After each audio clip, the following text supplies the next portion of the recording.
사랑하는 성도 여러분, 혹시 살면서 세상이 불공평하다라고 느끼신 적이 있으신가요? 나쁜 사람들은 잘 살고 착한 사람들은 고생하는 것 같을 때가 있죠.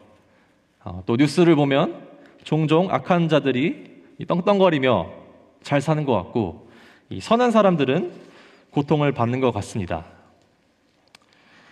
그럴 때마다 우리는 하나님 어디 계십니까? 주님 어디 계십니까? 라고 묻고 싶어질 때가 있습니다. 그러나 오늘 본문은 우리에게 중요한 진리를 기억하게 하는데요. 바로 하나님의 공의입니다. 오늘 저는 본문 말씀을 통해 하나님의 공의를 믿고 의지하라 라는 메시지를 나누고자 합니다.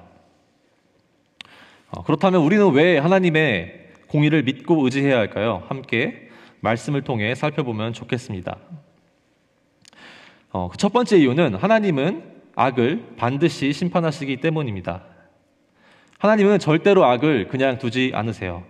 우리가 세상에서 악을 목격할 때 때로는 악한 사람들이 아무런 벌을 받지 않고 잘 사는 것처럼 보일 수가 있습니다.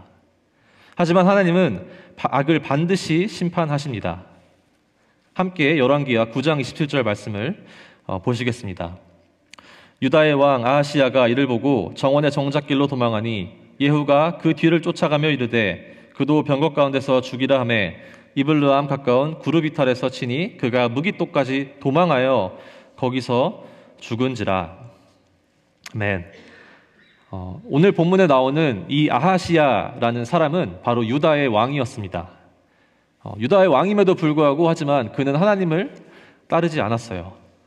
오히려 북이스라엘의 악한 왕, 이 아합과 아세벨의 딸과 결혼하여 그들의 악한 영향을 받았습니다. 또 아하시야는 우상 숭배에 빠져서 백성들을 하나님이 아닌 죄로 이끌었습니다.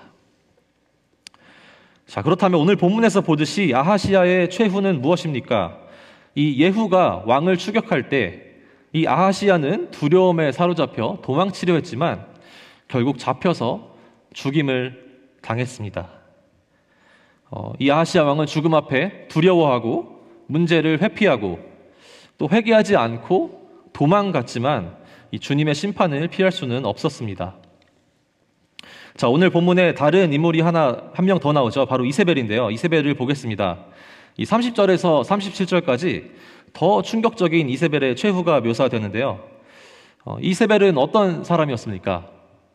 바로 이세벨은 어떻게 보면 이스라엘 역사상 가장 악한 왕비 중 한 명이라고 할 수 있을 것 같습니다. 이 이세벨은 이스라엘의 우상 숭배를 들여오고 또 저희가 잘 아는 것처럼 무고한 나봇을 죽이고 그의 포도원을 뺏고 또 많은 하나님의 선지자들을 무참히 죽였습니다.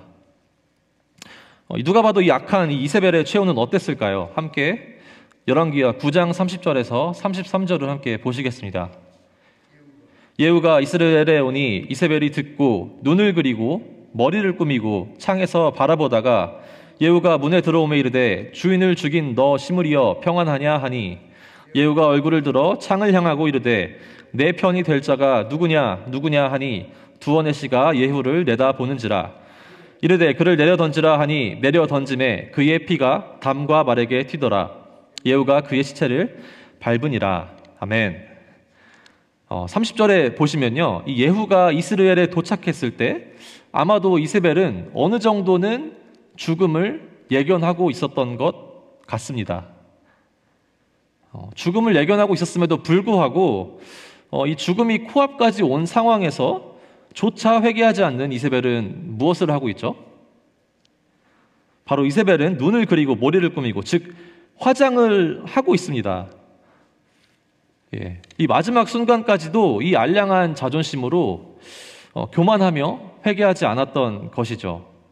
그리고 그녀의 최후는 저희가 본문 말씀에서 봤던 것처럼 창 밖으로 던져져서, 그것도 자신을 모시던 아마 모시던 내시들에게 의해 창 밖으로 던져져서 비참한 죽음을 맞이하게 됩니다.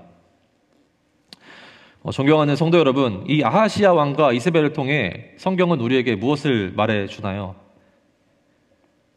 바로 하나님께서는 악을 결코 간과하지 않으신다라는 것입니다.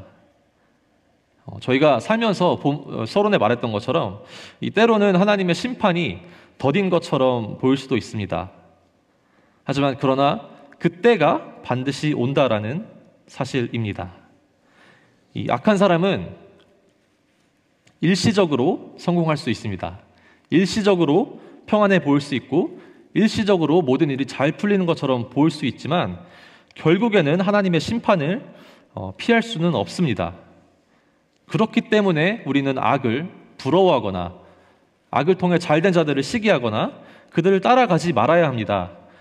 또 성경이 시편 기자를 통해 이렇게 말합니다. 시편 37편 1절 2절에 악을 행하는 자들로 말미암아 불평하지 말며 불의를 행하는 자들을 시기하지 말지어다. 그들은 풀과 같이 속히 배임을 당할 것이며 푸른 채소같이 쇠잔할 것임이로다. 아멘. 우리가 오늘 이 주의 말씀을 기억할 때 우리는 낙심하지 않고 하나님을 신뢰하며 살아갈 수 있습니다.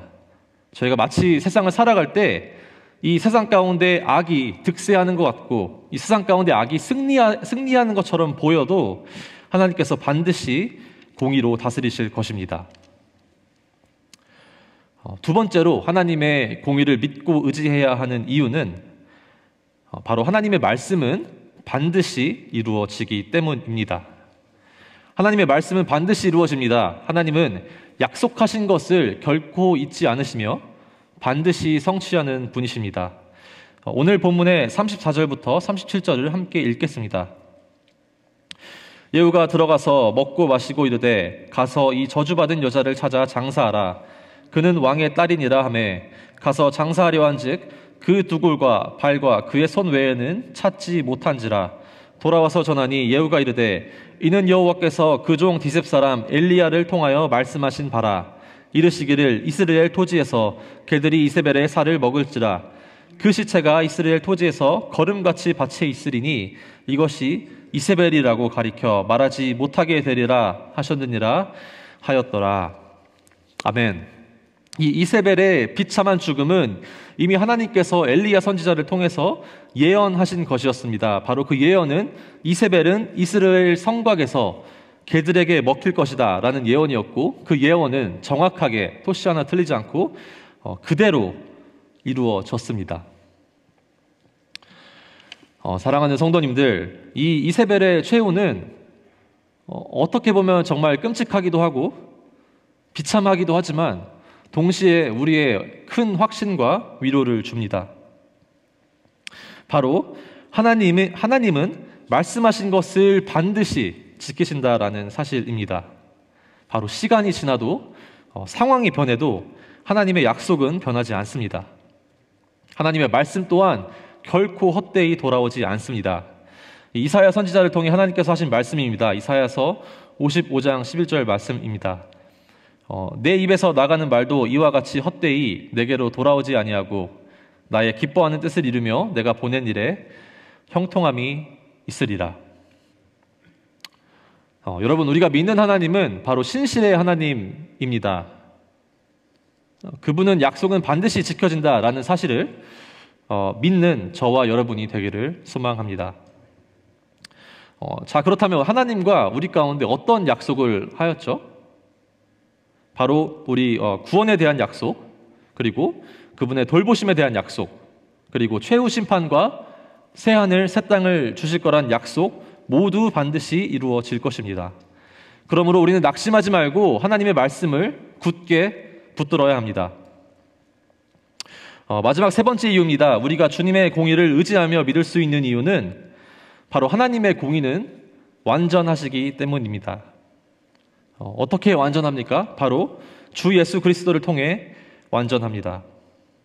오늘 본문에서 우리는 이 악인들에 대한 하나님의 심판을 보았습니다.